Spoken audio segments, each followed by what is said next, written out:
സമയം വൈകുന്നേരം 7:30 മണിയായി. വർക്കൗട്ട് കഴിഞ്ഞ് ഫ്രഷായി പ്രയറൊക്കെ കഴിഞ്ഞ ശേഷം നേരെ ഭക്ഷണം കഴിക്കാനിരുന്നു. ഇന്ന് ചപ്പാത്തിയും ചിക്കൻ കറിയുമായിരുന്നു. ഇന്ന് വൈകുന്നേരം രണ്ടാളിവിടെ നാട്ടിൽ നിന്നും തിരിച്ചെത്തിയിട്ടുണ്ട്, അനീഫ്കയും സൈഫുദ്ദീനും. അങ്ങനെ ഞാൻ നേരെ അനീഫ് ഖാൻ്റെ അടുത്തേക്ക് പോയി. മൂപ്പര് റൂം ക്ലീൻ ചെയ്യുന്ന തിരക്കിലായിരുന്നു. നാട്ടിൽ നിന്ന് ഒരുപാട് പലഹാരങ്ങൾ മൂപ്പര് കൊണ്ടുവന്നിട്ടുണ്ട്.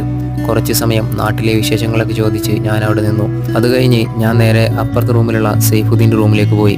ഈ മാസവും അടുത്ത മാസവും ഒക്കെ ആയിട്ട് വെക്കേഷന് പോയിട്ടുള്ള ഒരുപാട് ആളുകൾ തിരിച്ചു വരാനുണ്ട്. 2 മാസങ്ങൾക്ക് ശേഷം തിരിച്ചെത്തിയ സൈഫും റൂമിലുള്ള ക്ലീനിങ് തിരക്കിലായിരുന്നു. ഗൾഫിൽ നിന്നൊരാൾ വീട്ടിലേക്ക് വരുമ്പോൾ വീട്ടിലുള്ളവർക്ക് വളരെ സന്തോഷമായിരിക്കും. അതുപോലെ തന്നെ നാട്ടിൽ നിന്നൊരാൾ റൂമിലേക്ക് വരുമ്പോൾ ഞങ്ങൾക്കും വളരെ സന്തോഷമാണ്. നാട്ടിൽ നിന്നും ഒരുപാട് വിഭവങ്ങളുമായിട്ടായിരിക്കും അവരുടെ വരവ്. ഇന്നെൻ്റെ നാട്ടിലെ ഫ്രണ്ട്സ് വരുന്നുണ്ടെന്ന് പറഞ്ഞിരുന്നു.